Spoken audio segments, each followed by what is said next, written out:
When you're hungry, then this is the place to be. Marahil ay pamilyar sa inyo ang commercial at jingle na yan mga kasangkay. Lalo na kung isa kayong batang 80s o 90s. The Place to Be ang naging sikat na jingle ng Cindy's noon, na isa sa mga sumikat na fast food restaurant noong dekada 80 hanggang 90.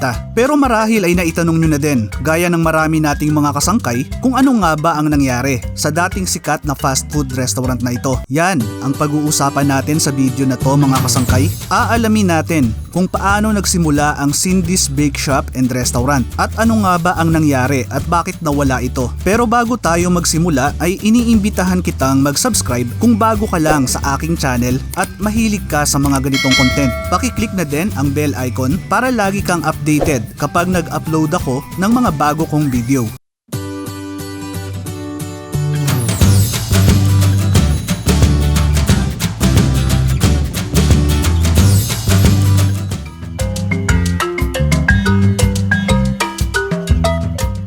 Dahil na din katunog ng isang international brand na Wendy's, ay marami sa atin ang nag-aakala na international din ang Cindy's. Pero ang totoo ay isa itong local brand na nagsimula pa noong 1970s. Taong 1971 nang simulan ng magkapatid na Benigno at Jose ng Chua ng Tarlac ang Cindy's. Nahinango daw ang pangalan mula sa isang sikat na fairy tale character na si Cinderella. Nais lamang ng magkapatid na makagawa ng isang restaurant na makakapaghatid ng masasarap na pagkain sa mga tao, o ayon nga sa kanila ay to serve good food in a good place. Taong 1972 naman itinayo ang kauna-unahang branch ng Cindy's sa Tarlac na hanggang ngayon ay nag-ooperate pa din. Ang bake shop at restaurant ng Cindy's ay nagsimula sa pagsiserve ng mga tinapay at mga pagkaing pangmeryenda. Hindi nagtagal ay nag-offer na din sila ng mga bagong pagkain sa menu nila gaya ng burger,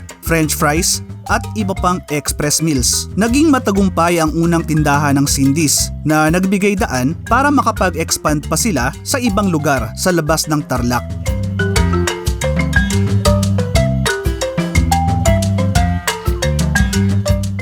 Dahil na din sa tagumpay ng unang tindahan ay nakapagdagdag pa ang Cindy's ng isang restaurant sa Olongapo na ayon sa aking mga nabasa ay nagkaroon din ng sarili nilang Cindy's Plaza. Nagpatuloy ang pagsikat ng brand hanggang sa pasukin na nga nila ang Northern Luzon at Metro Manila. Namayagpag ang Cindy's noong 80s hanggang early 90s. Nung kasikatan nga nila ay nagawa nilang mag-promote sa buong bansa at makagawa ng mga TV commercial na talaga namang tumatak sa mga Pinoy. Lalo na ang kanilang jingle na The Place to Be na sinamahan pa ng isang classic commercial.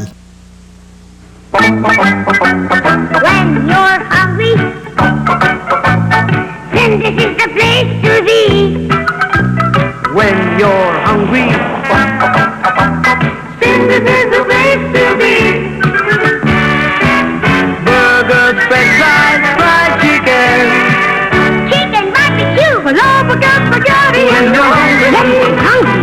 Cindy's is the place to be. Cindy's, the place to be. Ilan sa mga kilalang branch nila dito sa Maynila ang Cindy's Monumento, Murayta, Recto Corner Avenida, TM Calao sa Luneta, Cubao, Pasay, Makati at marami pang iba. Maliban sa masasarap na tinapay ay sumikat din ang Cindy's dahil na din sa masasarap nilang pagkain gaya ng chicken barbecue na sinamahan pa ng Java rice, burger, spaghetti, palabok at marami pang iba. Kayo mga kasangkay, saang branch ng Cindy's kayo madalas kumakain dati? At anong mga pagkain ng Cindy's ang hindi nyo makakalimutan? Paki-share naman sa comment section sa baba.